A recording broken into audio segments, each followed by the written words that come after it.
And now, a tale well calculated to keep you in suspense. Standing alongside the 5-year-old station wagon was a woman. A woman. The woman. But the woman wasn't his woman.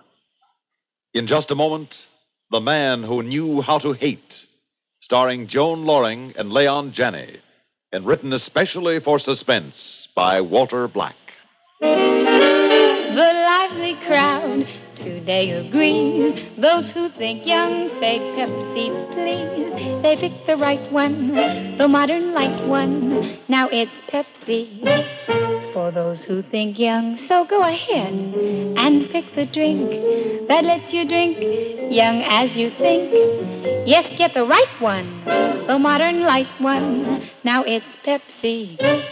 For those who think young.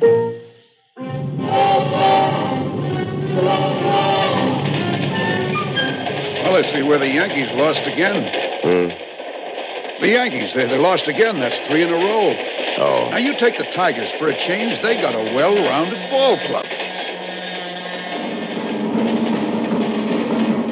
Tigers, Yankees, a stupid slob. Baseball's probably his whole life. And what's mine? Hate. Well, why not? It's a good, honest emotion. You can feed on it, live off it. And you never get enough. Better than love. It dries up. So does lust. Lust ought to rhyme with grace. And hate ought to rhyme with Albert. Miserable, penny-pinching, mousy Albert. First time I saw him, we were on the 509 to High Lawn. I was sitting next to him, and he was marking down things in a little 10-cent store notebook. Totaling up your racetrack winnings? What? Oh, you mean this? Oh, no. I was just marking down my daily expenses. That way I keep track, you see. Sounds like fun. Oh, you'd be surprised how one's expenses can mount up if they're not constantly checked. Lunch, for instance. Unless I keep it down to 90 or 95 cents, my daily expenses can go over $3 or $3.50. That much? Huh? Oh, easily, yes. I'm Albert Larrabee. Pete Friendly. Hi, Lord. Next stop. Freeway out. Well, that's my station. Excuse me, Mr. Friendly. Relax, it's mine, too. Oh, I didn't realize we were neighbors, so to speak. What a creep. I made a mental note to avoid him in the future, but I tore it up when I saw who was waiting for him. He made a beeline for a 5-year-old station wagon. Standing alongside it was a woman. A woman. The woman. Red hair and sexy figure and everything else any man would ever want. It was eyes right for every commuter passing by. I stood there. Her eyes slid over me, stopped, slid back. My mouth felt dry. I knew the symptoms. Oh, brother, did I know the symptoms. I had to meet her. Touch her. Oh, Mr. Friendly, I'd like you to meet my wife, Grace. His wife. It had to be a joke. A woman like that? I walked over to the car. We shook hands. I felt the contact. So did she, I could tell. I'm very glad to meet you, Mr. Friendly. The name's Peter. Peter. Mine's Grace. Well, can we give you a lift? No, thanks. My car's up in the lot. Your wife doesn't use it during the day?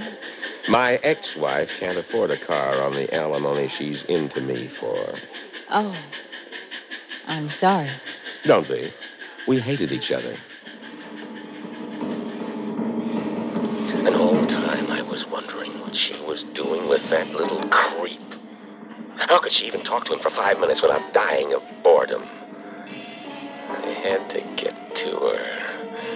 The easiest way was by being friendly with Albert. 2 days later in the drugstore, I gagged down a part of a glue sandwich that was advertised as egg salad and watched him munch away on lettuce and cottage cheese, just like a 5'6" rabbit. Munch, munch, munch. Something wrong with your sandwich, Peter? I'm not hungry. Well, this place is quite a find, you know. 70 cents for the salad plate. Your wife a good cook? Well, frankly, I do most of my own cooking. Yeah? You see, I'm a diabetic, and a lot of things are forbidden to me. I can't eat just anything. Sorry to hear that. Oh, don't be. As long as I take my insulin, I'm fine. But it does limit the menus at home, so Grace usually fixes something for herself, and I do the same for myself. She's the intellectual type, you know. She paints and takes evening classes at the library. She's very interested in art. I'll bet. Especially if art is a man. But what was I feeling so superior about? This creep lived with her. I didn't. A week later, I took him out to a local inn. Albert had vegetable juice. Grace and I had 4 martinis apiece and played kneesies under the table. My chance came after dinner when Albert went to bring the car around. I've got to see you, Grace. Yes, I know. I'm going crazy thinking about you. When? Tomorrow noon at my place. I'll stay home from work. Noon tomorrow, darling.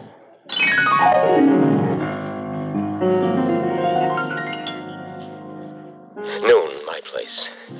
It took the hands on my mantel clock an hour to travel from 11:55 to 12. Up to then, waiting and anticipating was almost fun. From 12 on, though, it was murder. 12:05. 12:07. Something had happened. 12:12. She wasn't going to show. The creep had stayed home, maybe. Maybe she hadn't meant it last night. Maybe she'd forgotten. Maybe she had another sucker on the string. Maybe...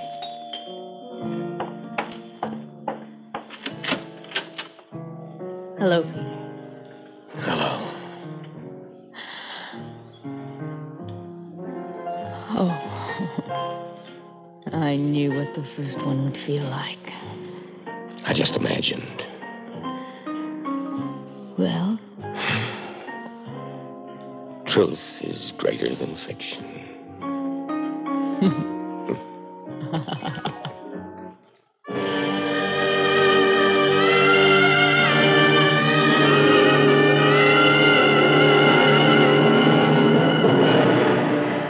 Peter. Quelle heure est-il? 4,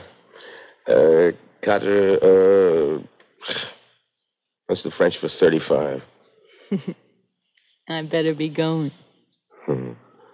Why? Have you forgotten Albert? For 4 hours, yeah. Well, I've got to get home and change. Run a couple of errands before I pick him up.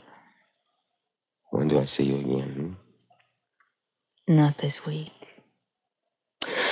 Listen, if you think I'm going to be satisfied... Don't be mad, darling. I'm a married woman, remember? So get unmarried. I'll put up the dough for your divorce if that's what's bothering you. What are you laughing at? I say something funny? No. Just terribly sweet. You are quite a guy, darling. And you're all the woman I ever wanted. There's something you don't understand, though. I can't leave Albert. Why? He's short and bald and 100 years older than you. And the way he pinches every penny until it turns green, you certainly aren't sticking with him for his money. Aren't I, darling? Peter, every week for 21 years, Albert has taken exactly 10% of his salary check, right down to the exact penny, and invested it in the stock market. You're kidding. Sometimes he buys, sometimes he sells, but always he reinvests. Good times, bad times, every week without fail, 10% of his paycheck has gone right into the kitty. He doesn't believe in banks, you see, or life insurance for saving money. He even kept it a secret from me until about 2 years ago. How much has he sold it away? $133,000. $100,000. $133,000.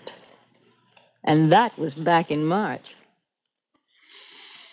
So you see why I'm So upset, Pete. You've turned my safe little world upside down. There is another way. What do you mean, baby? I mean, there is another way to be free of Albert and keep the money. You mean what I think you mean? What do you think I mean, darling? Murder. Oh, no. Accidents happen every day. Well, don't they? An accident. Of course. All we have to do is figure out what kind of an accident's going to happen to Albert.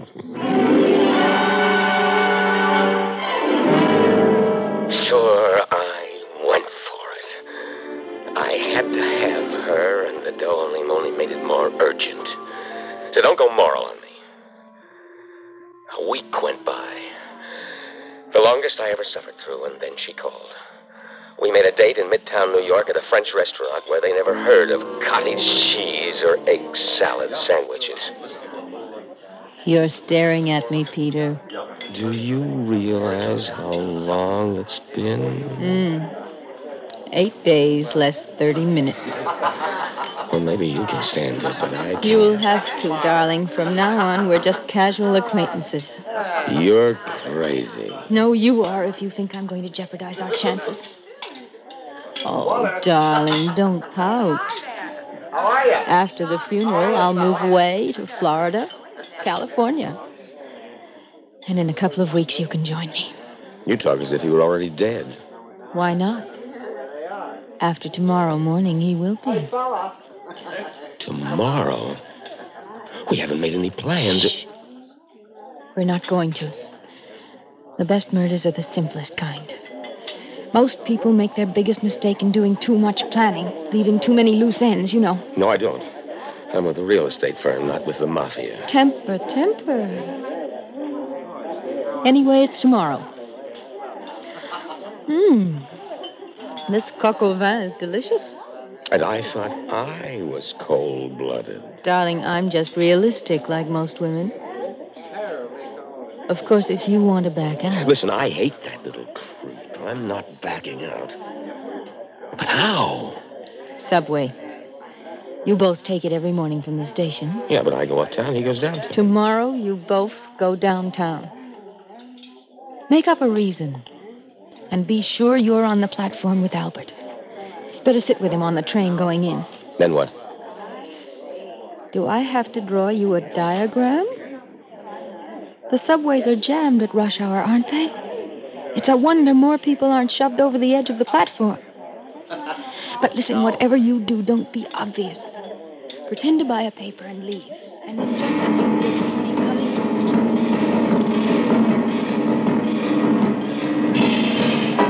I don't think it's quite as crowded this morning as usual. How could it get more jammed? I can't even raise my hand to scratch my nose. You should cultivate the attitude of always looking on the bright side, Peter. You'd be surprised at the difference it can make in your daily living. Nickels and dimes do add up, huh? In a way, yes. Yeah, as my sainted mother used to say, a penny saved is a penny earned.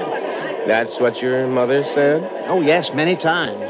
Oh, of course, it wasn't original with her. Oh, wasn't it? No, if I remember correctly, it was Benjamin No, it... Hold the fort, Albert. I forgot to get a paper. Excuse me, please. Coming through. I let 4 or 5 rows of people get between me and the creep, and then I stopped and looked back. He was right at the edge of the platform reading his paper, the stock market quotations, no doubt. He wasn't paying any attention to anyone around him. I started inching my way back. Grace was right. It was going to be a lead pipe cinch. I was maybe 4 feet behind him when I heard the train barreling down the tunnel. I pushed forward like everybody else, and there were the train's headlights. It was now. Hey! Watch out!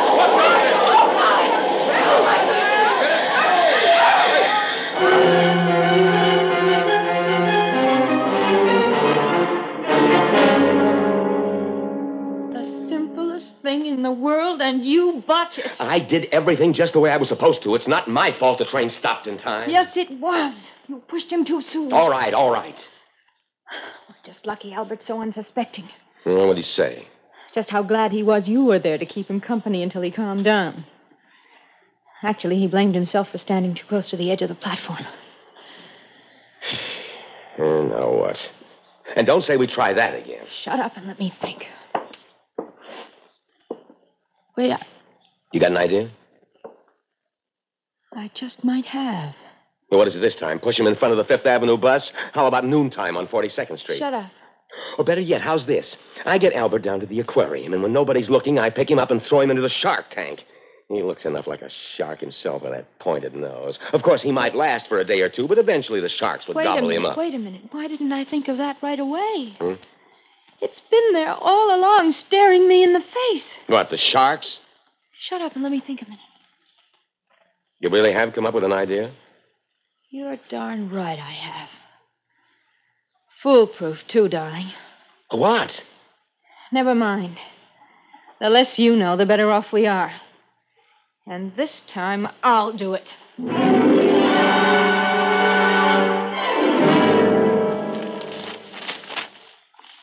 Oh, by the way, Grace, dear, I spoke to Mr. Thatcher today. How is old Fatso?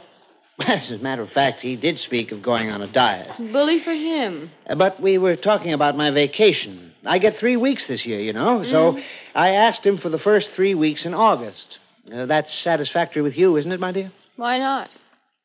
Oh, 10 o'clock. Time for your insulin, Albert. Oh, so it is. Oh, could I impose on you, my dear? I'm rather tired. Of course. You just sit and relax. Thank you, dear. Oh, by the way, shall we go to that same hotel again? It was most restful. Doesn't matter. Anything you say. Although we might try the seashore as a change, even if I do sunburn too easily. Your vacation, Albert. You make the decision. Here. Oh, you filled the hypodermic, I see. That's very thoughtful of you. There you are. Did you inject it all? Every last drop, my dear.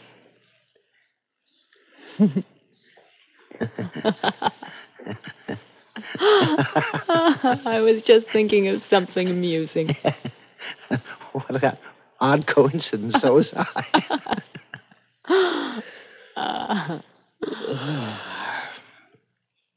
What was in the hypodermic, Grace? A saline solution, I should imagine. What? What are you talking about? Oh, come. No more games.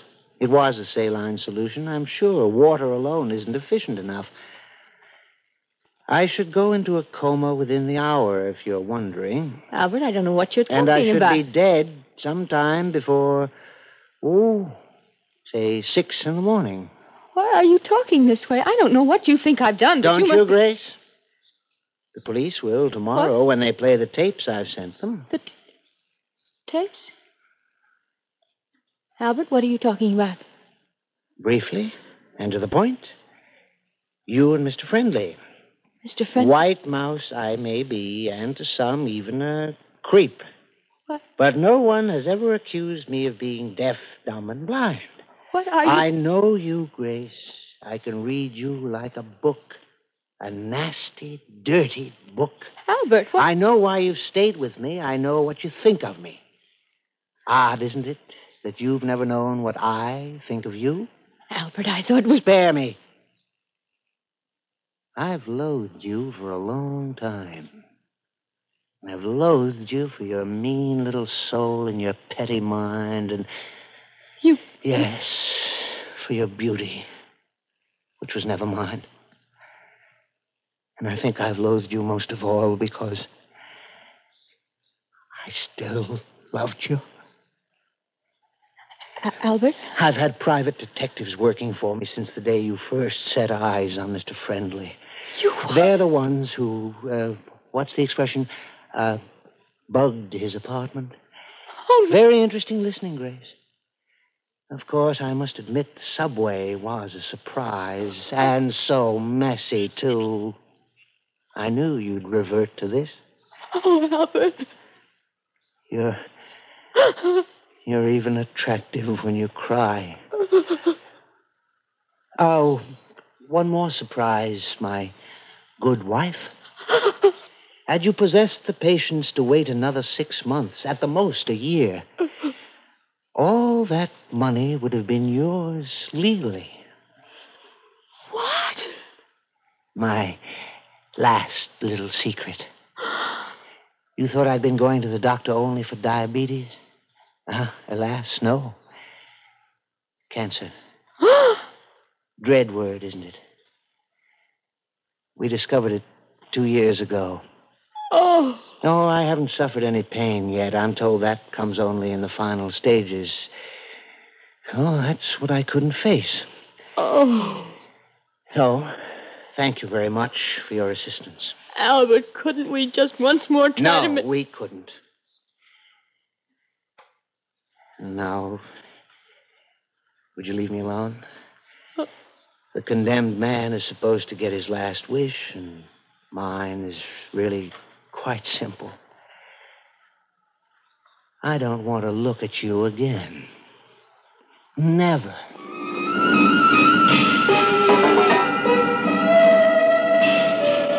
How he fooled us both. Who would have dreamed it of him, the miserable little creep? Well, everything but the last chapter is over.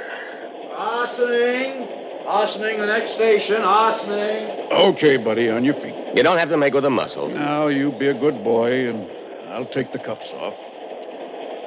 Let's go. So that's how it ends for me, in a cell in Sing Sing. That white mouse Albert must be laughing his head off wherever he is. And I thought I knew how to hate.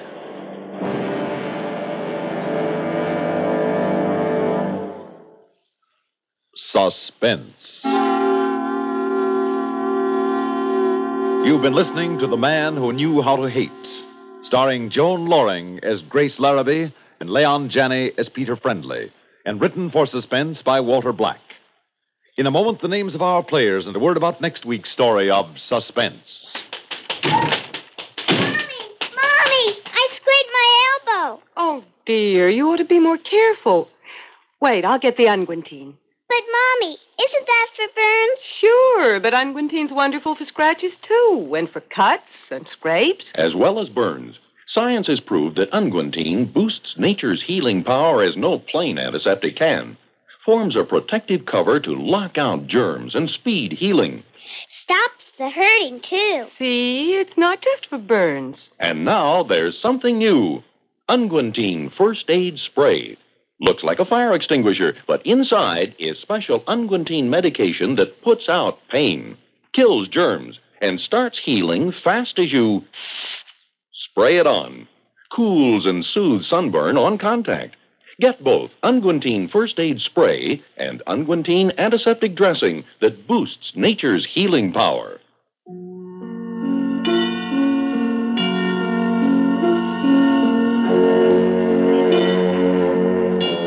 Suspense is produced and directed by Bruno Zerato Jr., music supervision by Ethel Huber, and featured in tonight's story was Bob Dryden as Albert Larrabee.